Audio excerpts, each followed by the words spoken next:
Hello friends, कैसे हो आप सब लोग। आई होप एकदम मस्त हो गए भाई। आज ना मेरे सामने जो बाइक लगी हुई है, एक साइड है टीवीएस की अपाची आरटीआर 164V और दूसरे साइड ये है बजाज की तरफ से आने वाली पल्सर N160 का ये यूएसडी सस्पेंशन और स्प्लिट सीट यानी टॉप मॉडल, और ये अपाची आरटीआर 160 टॉप मॉडल। दोनों की एक शोरूम कीमत के बारे में अगर मैं बात करूं तो इस बाइक की एक शोरूम कीमत 1,27,000 है। वहीं टीवीएस अपाची आरटीआर 164V की एक शोरूम कीमत 1,38,000 है।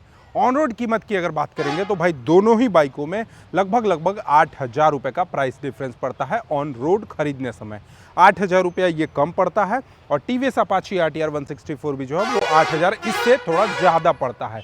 तो दोनों की ऑन रोड प्राइस कितनी है और उस प्राइस पॉइंट में दोनों में कौन कौन से फीचर्स मिल जाते हैं, वो सारी चीज़ें आपको मैं आज के इस वीडियो में बताऊंगा। और आपके लिए 160 सीसी में अगर कोई स्पोर्टी बाइक परचेज कर रहे हो तो कौन सा बाइक दोनों में से बेस्ट और वैल्यू फॉर मनी है, आफ्टर सेल्स करने के बाद इसकी मेंटेनेंस कैसी है, 1-2 साल बाद ये कैसी होने वाली है, इस पर वारंटी कितना मिल जाता है, सभी कुछ आपको आज के इस वीडियो में बताने वाला हूँ। So let's start the video. सबसे पहले अगर मैं बात करूँ दोनों ही बाइकों के फ्रंट लुक की, तो फ्रंट लुक आप देखोगे ओवरऑल आपको ना दोनों ही बाइकों का लगभग सिमिलर देखने को मिल जाता है।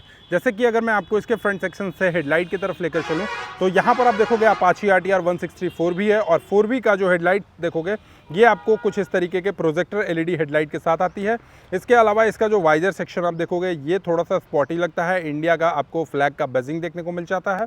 इस साइड में अगर आप देखते हो तो यहाँ पे पल्सर N160 है, और N160 में भी आपको DRLs देखने को मिल जाते हैं और प्रोजेक्टर में एलईडी हेडलाइट देखने को मिल जाते हैं। दोनों ही बाइकों की हेडलाइट की लाइट थ्रो की अगर मैं बात करूँ तो लाइट थ्रो के मामले में दोनों ही बाइक काफ़ी ज़्यादा शानदार है, और दोनों ही आपको इंडियन ब्रांड्स देखने को मिल जाते हैं। सस्पेंशन की बात कर लेते हैं तो सस्पेंशन में आप देखोगे इसमें आपको अगर मैं बात करूं अपाची में तो अपाची में भी आपको टेलीस्कोपिक टाइप का यूएसडी सस्पेंशन मिलता है, और यहां पर अभी आपको टेलीस्कोपिक टाइप का 37 mm का सस्पेंशन मिल जाता है। सस्पेंशन वाइज भी देखोगे तो आपको यूएसडी सस्पेंशन दोनों में मिल जाता है। अब बात करते हैं इसकी फेंडर सेक्शन की तरफ, तो फेंडर सेक्शन में आप देखोगे तो यहाँ पर ये फाइबर बॉडी के साथ रहता है। इवन अगर इसके तरफ भी जाते हो तो यहाँ पर आपको थोड़ा सा ग्लॉसी और बीच में आपको फाइबर बॉडी देखने को मिल जाता है। अब बात करते हैं दोनों की टायर सेक्शन के बारे में, तो यहाँ पर आप देखोगे दोनों की जो टायर सेक्शन पड़ती है, सबसे पहले अगर मैं अपाची की टायर सेक्शन की बात कर लूँ तो ये आपको 90/90 सेक्शन में 17 इंचेस के टायर मिलते हैं। और वहीं बात करते हैं आपको ये N160 जो बजाज की तरफ से आने वाली है, इसकी जो फ्रंट टायर है ये 100/80 सेक्शन का 17 इंचेस के आसपास आपको टायर मिल जाता है। तो टायर के मामले में अगर देखा जाए तो N160 जो है ये थोड़ी सी ज़्यादा चौड़ी मिल जाती है, वो 100 mm चौड़ाई के साथ मिल जाता है, और ये 90 mm चौड़ाई के साथ ही मिलता है। इसके साथ साथ आप देखोगे N160 में 300 mm का आपको डिस्क ब्रेक का डायमेंशंस देखने को मिलेगा। हालांकि इसमें आपको रोटोपेडल टाइप के डिस्क मिलते हैं, और दोनों ही बाइक जो है वो डुअल चैनल ABS से लैस है। ये चीज़ आपको यहाँ पर देखने को मिल जाता है, देख रहे हो ABS DC कुछ करके लिखा हुआ है, यहाँ पर भी आपको लिखा हुआ है ABS डुअल चैनल। यानी दोनों बाइक की जो सेफ्टी है ये ब्रेकिंग वाइज में देखा जाए तो काफ़ी ज़्यादा शानदार होने वाली है। दोनों ही बाइक में आपको डुअल चैनल ABS देखने को मिल जाता है। अब इंजन की बात कर लेते हैं तो सबसे पहले अपाची आरटीआर 164V में आप देखोगे इंजन को कवर करने के लिए हाइपर एज का स्टिकर के साथ इंजन गार्ड लगाया गया है जो कि फाइबर बॉडी में है। बात करते हैं इसके इंजन की पावर एंड परफॉर्मेंस की, तो 159.7 सीसी का इसका इंजन मिलता है जो कि 17.31 PS का पावर प्रोवाइड करती है, और लगभग 14.73 न्यूटन मीटर के आसपास ये टॉर्क प्रोवाइड करती है। वहीं बात करते हैं ये बजाज की तरफ से आने वाली पल्सर N160 की, तो N160 का जो इंजन है ये आपको 164.82 सीसी के आसपास आपको इंजन मिलता है, जो कि पावर में टीवीएस अपाची आरटीआर से थोड़ा सा कम है, 16 PS का पावर है। और टॉर्क में बात करें तो लगभग सेम है, 14.65 न्यूटन मीटर के आसपास आपको टॉर्क सेम देखने को मिल जाता है। इसके साथ साथ फ्यूल टैंक की अगर मैं बात करूं तो फ्यूल टैंक में आप देखोगे तो पल्सर थोड़ा सा ज़्यादा मिलता है। पल्सर में आपको 14 लीटर का फ्यूल टैंक मिलता है, और फ्यूल का डिज़ाइन देखोगे तो ये भी काफ़ी ज़्यादा शानदार है, स्टिकरिंग के साथ आता है। यहाँ पर आपको पल्सर का बैजिंग देखने को मिलेगा। वहीं अगर मैं बात करूँ टीवीएस के तरफ में तो टीवीएस में आप देखोगे टीवीएस का ये लोगो देखने को मिलेगा, स्टिकर मिलेगा। और फ्यूल टैंक ना दिखने में थोड़ा सा ज़्यादा बड़ा है, बट इसकी फ्यूल टैंक की कैपेसिटी की बात करूँ तो 12 लीटर के आसपास आपको फ्यूल टैंक की कैपेसिटी देखने को मिल जाती है। यानी टीवीएस जो है अपाची वो 12 लीटर का फ्यूल टैंक कंज्यूम करती है, और बजाज की जो पल्सर N160 है ये 14 लीटर के आसपास आपको इसका फ्यूल टैंक मिलता है। सीट की बात करते हैं तो सीट आप देखोगे N160 में स्प्लिट सीट मिलता है, वहीं अपाची आरटीआर 164V में देखोगे तो सिंगल सीट देखने को मिल जाता है। अब बात करते हैं इसके रियर के टायर और रियर के सस्पेंशन की तरफ, तो रियर का जो सस्पेंशन आप देखोगे, रियर में आपको दोनों ही बाइकों में मोनोशॉक टाइप के सस्पेंशन मिल जाते हैं। सस्पेंशन सिमिलर है बट टायर में आपको थोड़ा सा डिफरेंसेस देखने को मिलेगा। पल्सर की अगर मैं बात करूं तो यहाँ पर आपको 130/70 R 17 इंचेस के टायर मिलते हैं 230 mm डिस्क ब्रेक डायमेंशंस के साथ। वहीं अपाची में अगर मैं बात करूं तो यहाँ पर आपको 110/80 R 17 के साथ ही मिलते हैं, यानी इसका जो चौड़ाई है ये 110 mm है और पल्सर का जो चौड़ाई है ये 130 mm है।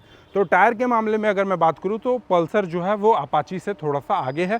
बट इंजन के बारे में बात करें तो इंजन का सीसी वाइज में देखा जाए तो पल्सर थोड़ा ज़्यादा है, बट पावर में थोड़ा सा टीवीएस अपाची आरटीआर से कम है और टॉर्क में जो है वो टॉर्क सेम है। इसके अलावा रियर की सेक्शन में बात कर ले तो रियर के सेक्शन में आप देखोगे दोनों ही बाइकों में एलईडी लाइट्स देखने को मिल जाते हैं।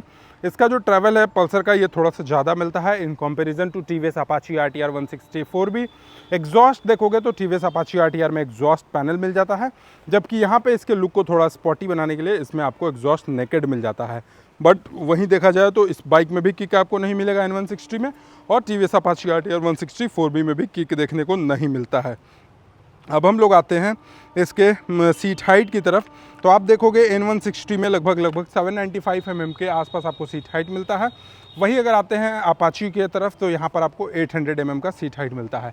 मतलब सीट हाइट के मामले में देखा जाए तो अपाची में 800 mm का मिलता है और पल्सर में आपको 790 का ही मिल जाता है। दोनों बाइकों की कर्ब वेट की बात करें तो कर्ब वेट में आप देखोगे अपाची आरटीआर थोड़ी सी हल्की है in comparison to Pulsar N160। आप कर्ब वेट आपको अपाची आरटीआर में 144 kg का मिल जाता है ओवरऑल इसका वजन। वहीं पल्सर की तरफ अगर आप जाते हो तो पल्सर में आपको इसका जो कर्ब वेट है 147 kg मिलता है, तो 3 kg का आपको थोड़ा सा डिफरेंसेस देखने को मिल जाता है। अब बात करते हैं N160 की, तो N160 जो है ये 0 से 100 की जो टॉप स्पीड है ये 16 सेकंड में कवर करती है, और इस बाइक की जो टॉप स्पीड है 120 किलोमीटर प्रति घंटे के हिसाब से आपको टॉप स्पीड मिलती है। कंपनी जो इस बाइक पे वारंटी रखी है ये लगभग आपको इस बाइक पे 5 साल और 75,000 किलोमीटर तक की वारंटी मिल जाती है। वहीं अगर मैं बात कर लूँ टीवीएस अपाची आरटीआर पे, तो अपाची आरटीआर पे कंपनी जो वारंटी रखी है ये 60,000 किलोमीटर और 5 साल तक की रखी है, यानी साल 5 साल ही है। बट टीवीएस में आपको देखा जाए तो 60,000 किलोमीटर का वारंटी मिलता है, और बजाज में देखा जाए तो आपको 50,000 किलोमीटर का वारंटी मिलता है। अब हम लोग थोड़ा सा इसके मीटर कंसोल की तरफ ध्यान देते हैं और हैंडल की तरफ। तो मीटर कंसोल देखोगे दोनों ही बाइकों में आपको डिजिटल ही मीटर कंसोल देखने को मिलेगा, जैसा कि आप अभी यहाँ पर देख रहोगे दोनों बाइकों में सेम टू सेम वही डिजिटल मीटर कंसोल मिलता है। बट अलग अलग क्या चीज़ है मैं आपको दिखाता हूँ। तो सबसे पहले की बात करें तो N160 में आप देखोगे ये नॉर्मल की मिलता है, इसमें कोई वेब की नहीं मिलता है। थोड़ा सा प्रोटेक्शन के लिए वेब की देना चाहिए था। मीटर कंसोल में आप देखोगे तो मीटर कंसोल में बहुत सारे फीचर्स देखने को मिल जाते हैं, जैसे अगर आपको मैं यहाँ पर दिखाऊँ तो आप देखोगे गियर शिफ्ट इंडिकेटर शो करता है, स्पीडोमीटर शो करता है। इसमें अभी आपको रोड मोड और ऑफ रोड मोड 3 तरीके के मोड मिलते हैं। RPM लिमिट, IFE फीचर्स मिलता है, रिफ्यूल करने का, मतलब जनरली जो आमतौर पे मिलता है वही चीज़ मिलता है। इसमें भी ब्लूटूथ कनेक्टिविटी वगैरह सब कुछ मिलता है। ये बटन से आप इसके मीटर को पूरा यूज़ कर सकते हो। ये button high beam low beam का हो गया, टर्न इंडिकेटर हो गया, हॉर्न सेक्शन हो गया। इस साइड में आप देखोगे तो यहाँ पर आपको इंजन किल स्विच मिल जाता है, हेडलाइट ऑन ऑफ करने का मिलता है, और ये सेल्फ का ऑप्शन मिलता है। यहाँ पर आपको एक USB चार्जिंग सॉकेट्स मिल जाते हैं, और ये बाइक E20 पे सपोर्ट करता है। तो मीटर कंसोल आपने देख लिया इस बाइक का। अब हम लोग आते हैं अपाची आरटीआर की तरफ। तो अपाची आरटीआर की तरफ आप देखोगे तो इसका जो डिस्प्ले सेक्शन है वो कुछ बड़ा मिल जाता है। हाँ, मतलब ये थोड़ा सा आप देखोगे तो स्क्वायर शेप में काफ़ी अच्छा मिलता है, बट ये भी देखोगे तो आपको स्पॉटी लुक के मामले में थोड़ा अच्छा मिलता है। वहीं हैंडल बार की तरफ अगर आप देखोगे तो इसमें आपको कोई भी शिफ्टिंग करने का सेक्शन नहीं मिलता, बट इसमें आपको शिफ्टिंग करने का सेक्शन मिलता है अपाची में, कि आपका हाथ जितना बड़ा है आप जितना इसको लंबा कर सकते हो या फिर जितना छोटा कर सकते हो वो आप अपने एडजस्ट कर सकते हो। इसके साथ साथ इसमें भी आपको राइडिंग मोड्स मिल जाते हैं, टाइमिंग शो करता है, ब्लूटूथ कनेक्टिविटी मिल जाता है, एवरेज स्पीड शो करता है, 0 से 60 किलोमीटर का, वो सारी चीज़ें आपको यहाँ पे लगभग शो करते हुए देखने को मिलेगा। की अगर मैं बात कर लूँ तो की में आप देखोगे यहाँ पर तो कुछ इस तरीके का वेब की मिल जाता है, जो कि काफ़ी अच्छा है। बजाज में आपको पल्सर N160 में आपको की जो है वेब की नहीं मिलता, नॉर्मल की मिलता है। यहाँ पे पास लाइट का बटन मिल जाता है, ये हाई बीम लो बीम का बटन मिल जाता है, ये वॉइस असिस्ट मिल जाता है, टर्न इंडिकेटर मिलता है, और ये हॉर्न सेक्शन मिलते हैं। इस साइड में आप देखोगे तो इंजन किल स्विच मिलता है, मोड का ऑप्शन मिलता है, जिससे आप यहाँ पे इसके राइडिंग मोड को चेंज कर सकते हो, हेडलाइट ऑफ करने का मिलता है, और सेल्फ का मिलता है। अब USB चार्जिंग की मैं बात कर लूँ तो USB चार्जिंग आपको इस बाइक में लगभग नहीं देखने को मिलता है, जैसा कि मेरा आइडिया है। हाँ, USB चार्जिंग नहीं मिलता है, लेकिन पल्सर में आपको USB चार्जिंग के ऑप्शन देखने को मिल जाते हैं। अब प्राइस की बात कर लेते हैं। तो भाई देखो, एक शोरूम प्राइस जो है 1,27,000 उसका एक शोरूम प्राइस है, और इस बाइक का जो एक शोरूम प्राइस है अपाची का 1,38,000 है। लेकिन जब ऑन रोड की बात आती है तो ऑन रोड में अपाची RTR 164V की जो ऑन रोड प्राइस हो जाती है वो 1,68,000 हो जाती है, और वहीं पल्सर इन 160 स्प्लिट सीट टॉप मॉडल की जो ऑन रोड प्राइस आती है ये आपको लगभग 1,60,000 हो जाती है। उसमें क्या है कि थोड़ा स्पॉटी लुक के लिए एग्जॉस्ट नहीं मिलता है, इसमें आपको एग्जॉस्ट मिलता है, जिसके चलते थोड़ा सा डिफरेंस जो होता है वो कर्व वेट का आपको थोड़ा ज़्यादा देखने को मिलेगा, क्योंकि अपाची में 144 kg का मिलता है और पल्सर में आप देखोगे तो 147 kg का भाई नहीं है, फिर भी वजन मिल रहा है, यानी कुछ और टेक्निकल चीज़ें जो हैं वो थोड़ा सा बढ़ा दी गई हैं। बाकी पावर एंड टॉर्क में दोनों बाइक लगभग सेम है।